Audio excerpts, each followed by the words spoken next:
Hello there, you're now with me, Henny Gui, and welcome to TVS Nightline. Let's dive into today's topics. As Sarawak moves forward into its third National Recovery Phase NRP, the state government has launched the CITYPHOON Sarawak Accommodation SSSA campaign to rejuvenate the tourism sector. Sarawakians will be able to enjoy a 50% discount for hotels and resorts endorsed under the campaign. Hence, the CITYPHOON Sarawak campaign has become a household brand in our domestic campaign, in our tourism planning, especially during this recovery phase. I believe this extended and expandable CITYPHOON Sarawak campaign will provide a positive impact to our hospitality and tourism industry. During the virtual launching of SSSA, the Minister of Tourism, Arts and Culture, Datuk KARIM HAMZAH, said this will be the third edition of CITYPHOON Sarawak campaigns. This time, it saw more collaborations with the private sector. Today, the collaboration between private-public partnership is the way forward to build towards sustainability of economic growth. With this, I'm pleased to introduce to you our new campaign under the pillar of CITYPHOON Sarawak, aptly named CITYPHOON Sarawak Accommodation.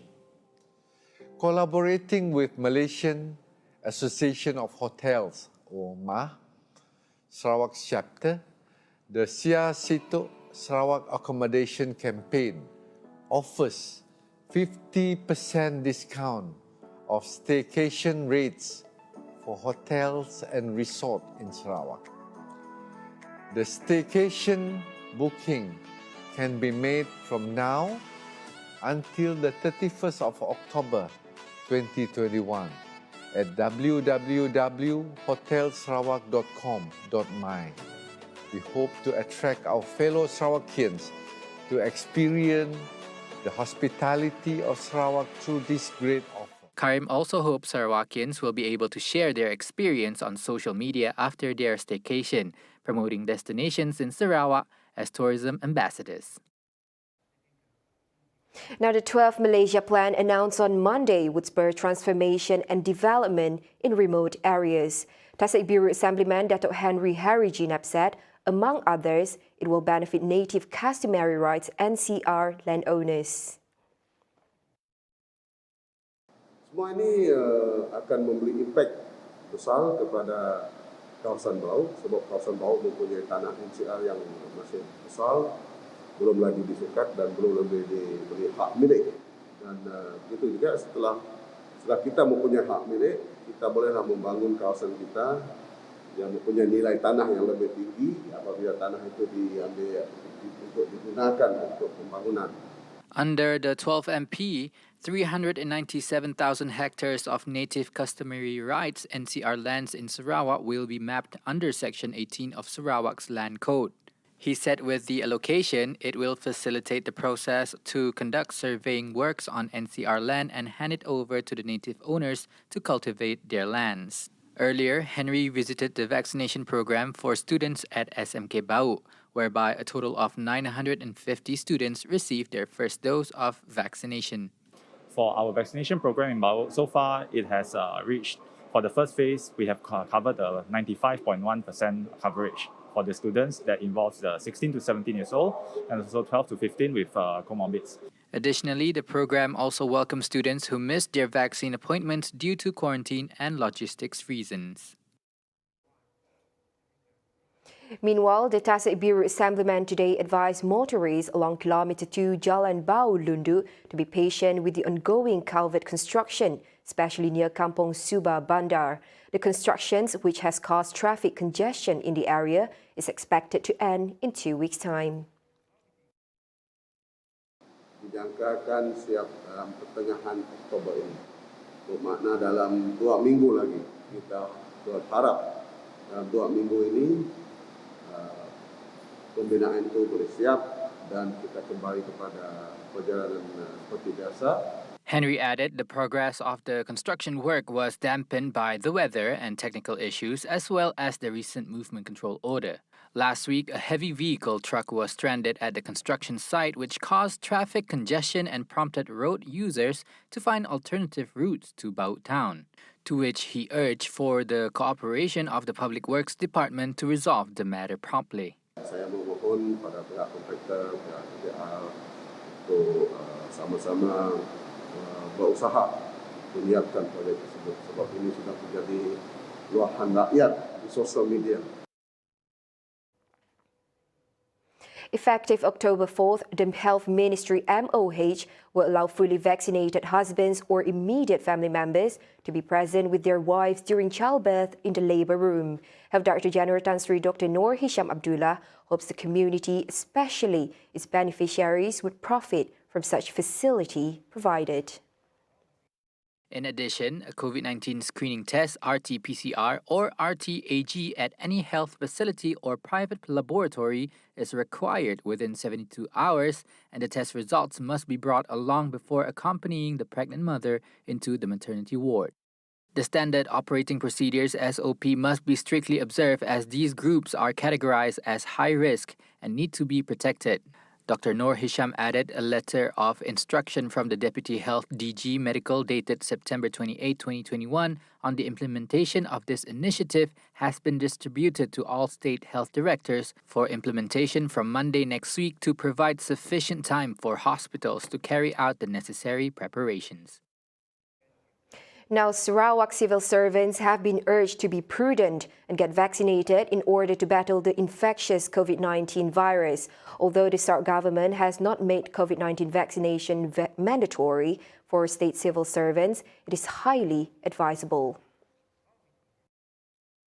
State Assemblyman Fazruddin Abdul Rahman was in response to a statement made following an announcement by Public Service Department PSD, which made the COVID-19 vaccination mandatory for federal public officers. Sarawak Chief Minister Datuk Patinggi Abang Johari Tun Openg responded on Thursday, September 30th, that it is not compulsory for Sarawak civil servants to do so. He also reminded that the public plays an important role in an effort to beat the infectious virus. Fazruddin emphasized that the government will continue to educate the public on the importance of the COVID-19 vaccination. 15% of Malaysia's population will be 60 years and above by 2030. To support an aging nation, the government will enhance support systems for the said age group to ensure their needs are not neglected. In a post on Facebook today, in conjunction with the National Senior Citizens Day today, Prime Minister Datuk Sri Ismail Sabri Yaakob said that currently 140 senior citizen centres have been set up nationwide. He added that the government planned to expand the service of Senior Citizen Centre to all parliamentary constituencies in line with the concept of Keluarga Malaysia. With the theme of digital equity for all ages, the Prime Minister also said that Malaysia would strive to create more senior citizen-friendly towns in the future. Furthermore, the National Senior Citizen Registration System will be improved and the services to be expanded. To ensure data leakage can be handled by law enforcement, the Communications and Multimedia MC Act 1998 should be reviewed. Minister of Communications and Multimedia Tan Sri Anwar Musa proposed such motion in order to address the alleged data leakage by a government agency.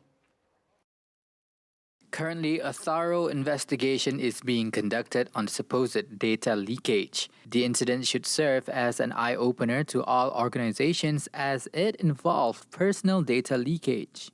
If Malaysia intends to become a more modernized and digitalized country, Anwar said that the country should pursue more on personal data protection.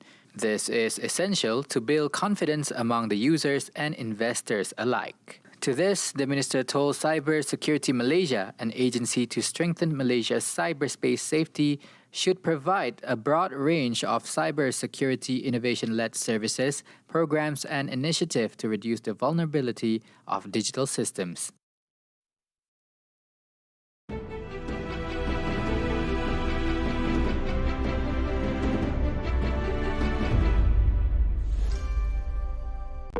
kecemasan boleh saya bantu?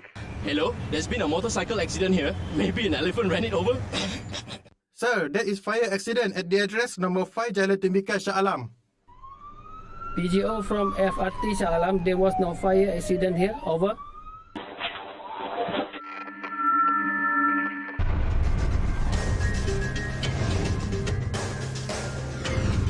MERS 999. Use it wisely.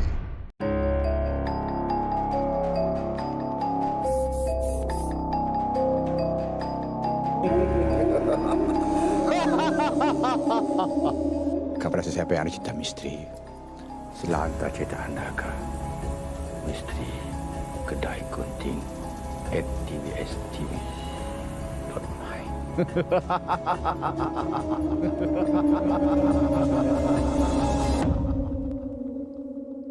Paparan menarik bantras COVID-19 minggu ini. Saringan telah meningkat daripada 50,000 ke angka 150,000 saringan yang dijalankan pada setiap hari. Mereka semua memberi teamwork yang baik dalam mengurus pesakit-pesakit yang sangat kritikal.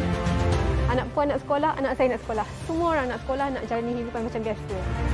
Pastikan anda bersama kami Bantras COVID-19 setiap Isnin jam 10 malam hanya di TVS. Dari segi nyanyian, saya tahu lagu saya masih berkumandang untuk lagu yang memperkenalkan saya di dalam industri di Takdir Kita Bersama.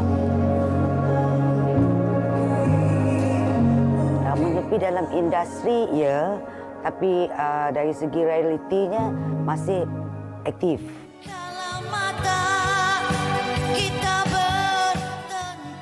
From Sarawak with love.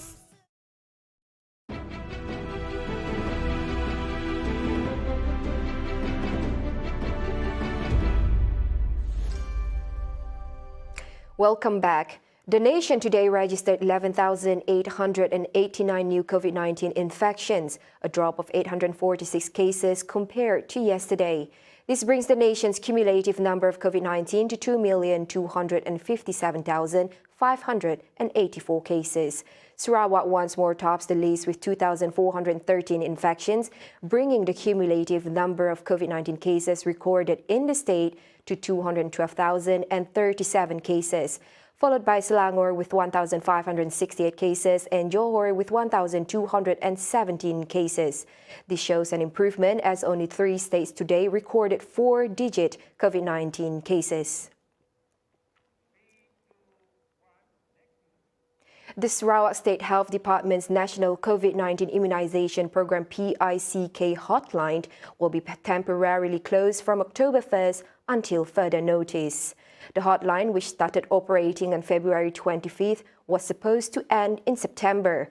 A spokesperson from the State Health Department said the hotline service may reopen when the government starts implementing COVID-19 booster shots. Now, all mosque and SURAU activities in Sarawak will be allowed beginning October 4 in strict compliance with the current COVID-19 standard operating procedures. However, it does not include activities that involve close physical contact, such as dead body management hands-on training. The Sarawak Islamic Council, MIS, in a statement today said only worshippers and staff who have completed their COVID-19 vaccinations are allowed to attend activities hosted at mosque and SURAU. Funeral management of bodies not related to COVID-19 as well as visiting graves in strict compliance with the current COVID-19 SOPs are also allowed. Obligatory, non-obligatory or sunat and Friday prayers are allowed at all mosques and suraus subjected to the premises capacity to allow worshippers to observe the 1 meter physical distancing rule. Worshippers are urged to follow the SOPs such as wearing a face mask at all times, measuring body temperature, registering their attendance via the MySejahtera. No form of fees is allowed in mosque and surau. Individuals who are undergoing the COVID-19 quarantine order issued by the Health Ministry as well as those exhibiting symptoms are prohibited from attending mosque and surau activities. The Ministry of Domestic Trade and Consumer Affairs KPD and HEP Kapit branch will carry out continuous monitoring and inspection on compliance with the ceiling price for the COVID-19 antigen rapid test kit, or better known as the self-test kit. Its Chief Engelbert Desmond Japar said, based on inspections carried out by his team, all pharmacies had complied with the ceiling price set by the government. Sepanjang tempoh pemantauan yang dijalankan sejak 5 September hingga semalam, rata-rata farmasi Dekapit mematuhi harga siling kit ujian kendiri yang telah ditetapkan oleh kerajaan, iaitu RM19.90 bagi seunit. Dan kami juga mendapati bekalan adalah mencukupi bagi keperluan penduduk setempat. Setakat ini, KPD Kapit juga tiada menerima aduan daripada orang ramai berhubung penjualan kit ujian kendiri COVID-19 yang dijual melebihi harga yang telah ditetapkan oleh kerajaan. As such, he said despite all pharmacies selling the items according to the ceiling price of RM19.90, it is still better for consumers to inspect the price upon purchasing. He also warned traders not to increase the price of the item, as stern action will be taken against them under the Price Control and Anti-Profiteering Act 201 if they are caught. Peniaga yang melakukan pelanggaran di bawah Akta Kawalan Harga dan Anti Pencatutan boleh dikenakan tindakan undang-undang di mana individu boleh didenda oleh mahkamah sehingga RM100,000 atau dipenjara tidak melebihi 3 tahun atau kedua-duanya atau dikompaun sehingga RM50,000, manakala bagi syarikat boleh didenda sehingga RM500,000 atau dikompaun sehingga RM250,000. He reiterated that anyone who wishes to file a complaint may do so through the portal and numbers listed. The Ministry of Science, Technology and Innovation, MOSQUE, said so far there is no new COVID-19 variant detected from samples taken across the country. Its Minister, Datuk Sri Dr. Adam Baba, said 1,312 samples have been analysed as of September 30th by a consortium comprising 7 laboratories under MOSQUE, Ministry of Health, and higher education institutions under the Ministry of Higher Institution. Of the total samples analysed, 94.9% or 1,246 samples were identified as Delta variant, 11 were Beta variant, and 55 were other variants. The samples were selected by MOH and collected from all states including Sabah and Sarawak. Commenting further, Dr. Adam said the Delta variant is known to be more dangerous with a higher infectivity rate and can rapidly cause a new local cluster. Therefore, vaccination is the best protection against the Delta variant. He added the consortium will continue to monitor the transmission of the virus in Malaysia. As such, the government will take appropriate and specific measures to curb and control the spread of dangerous variants and intensify the local vaccine development programs. The Ministry of Health has given conditional approval for the COVID-19 vaccine made by China's Sinovac to be used on young people aged between 12 and 17. Health Director General Tan Sri Dr. Noor Hisham Abdullah said the conditional approval was agreed upon in the 364th meeting of the Drug Control Authority DCA held on Friday. He clarified that the vaccines produced by both companies have previously been approved for conditional registration for use among individuals aged 18 years and over. As such, he said this is the second COVID-19 vaccine that has been approved for use by adolescents after the same approval was given to Comirnaty vaccine released by Pfizer-BioNTech in June 2021. However, the DCA advised that priority be given to teenagers without comorbidities or allergy problems or otherwise deemed unsuitable for the Pfizer-BioNTech vaccine. Adding to that, Noor Hisham said evaluation for the use of Sinovac among adolescents with comorbidity will be continued as soon as the data presented are sufficient. MOH also stated that the approval of conditional registration requires information on the quality, safety, and effectiveness of the vaccine product to be monitored and evaluated based on the latest data from time to time.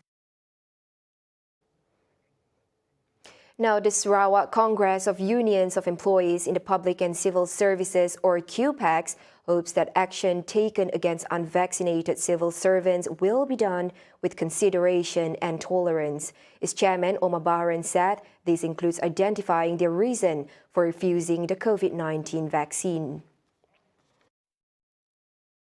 Memang tertakluk pada peraturan perkhidmatan awam, namun kami berharap tindakan tata tertib ini tidak sehingga mereka dikenakan tindakan buang kerja ataupun hukuman yang berat. Ini kerana isu vaksin ini adalah merupakan perkara baharu dalam perkhidmatan awam dan bukanlah kesalahan yang melibatkan jenayah. On Thursday, the Public Service Department JPA announced that all federal public service officers are required to take the COVID-19 vaccine jabs to give confidence and assurance to the public and to ensure smooth public delivery service to the people. According to JPA, almost 98% of civil servants had been vaccinated against COVID-19, while the group who had yet to register to be vaccinated only comprised of 1.6% or 16,902 people.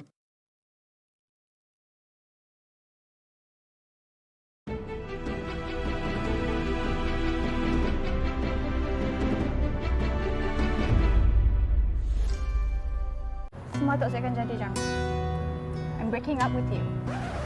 Kenapa balik call? Kan boleh datang lambat. Aduh, Brian, aku nak mana-mana sorry tu. Aku nak kasih sengaja. Sorry. Tahu aku buang.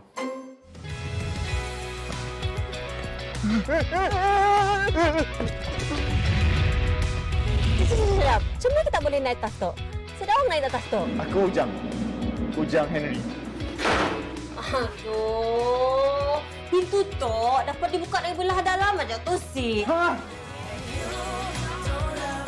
Laki ni gitu. Laki ni. Mek gambar tak keluarkan. Hujung minggu. Keluar recall. Pernah sih sebelum tu ada orang madang kau yang kau pandai pujuk hati dan perasaan orang lain? Ya pula aku macam ya, ingatnya siapa? Hanya ingat aku tu apa? Gerang aku jadi gerang.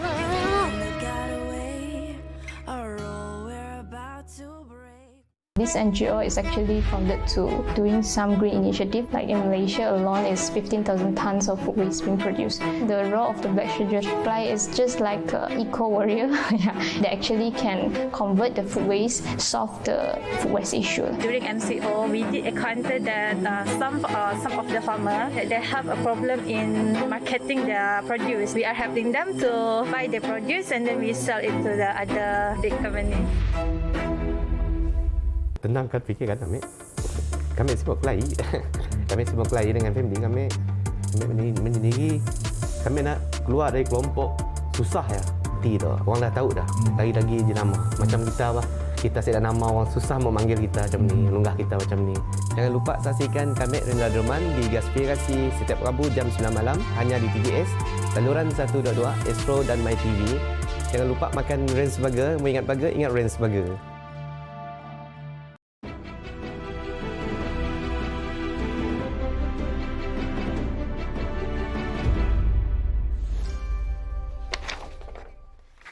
Now on to some global updates. Japanese Princess Mako will marry her fiancé, a former college classmate, on October 26.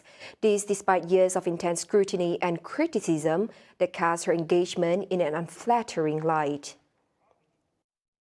The 29-year-old niece of Emperor Naruhito has been engaged to Kei Komuro, 29, since 2017. But tabloid reports soon surfaced following a financial dispute between Komuro's mother and her former fiancé, hence a postponement of the marriage in 2018.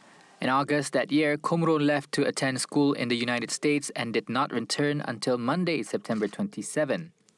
Mako will leave the royal family upon her marriage as it is customary. Under the Japanese law, female imperial family members forfeit their status upon marriage to a commoner, although male members do not. The couple's decision to live in the US after their wedding has earned them the nickname Harry and Meghan of Japan. Powerful winds and torrential rain hit parts of Japan on Friday, October 1st, as Typhoon Mindullе was approaching Tokyo. Footage from a local broadcaster showed high waves pounding the coast of Hachijojima, a remote island located around 300 kilometers south of Tokyo. MINDULLE, a Korean word for dandelion, continued to move northeast at a speed of 35 km an hour on Friday afternoon local time. Public broadcaster NHK said that a city in Chiba Prefecture, neighboring Tokyo, saw a rainfall of nearly 21 centimeters in the 24 hours up to noon of Friday. Weather officials called for people to stay vigilant for violent winds and strong rain, and some train services in Chiba Prefecture has been suspended due to the approaching typhoon. Now wrapping up the Nightline, Britney Spears' fiancé and other celebrities took to social media to applaud the decision by a judge to suspend Spears' father from the conservatorship that has controlled the pop superstar's life for 13 years.